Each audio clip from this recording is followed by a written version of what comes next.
2024 मार्गशीर्ष महिन्यातला दुसरा गुरुवार. आता लक्ष्मीची सेवा करायची आहे. सेवा कोणती?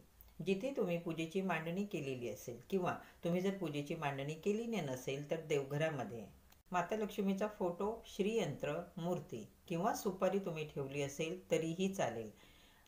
तुम्हाला 1, 3, 5, 11 या क्रमाने जेवढ्या लवंगा घ्यायच्या तेवढ्या तुम्ही घेऊ शकता. 1 लवंग घेतली तरीही चालेल. ही लवंग हातामध्ये घ्या आणि ओम श्री महालक्ष्म्योभ्य नमः हा मंत्र 11 वेळा, 21 वेळा किंवा 51 वेळा म्हणायचा आहे.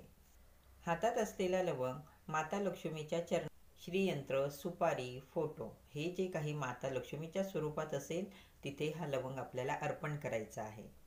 मंत्र म्हणायचा नसेल तर माता लक्ष्मीचा बीज मंत्र श्रीम हा मंत्र तुम्ही 11, 21, 51 ह्या क्रमाने म्हणू शकता.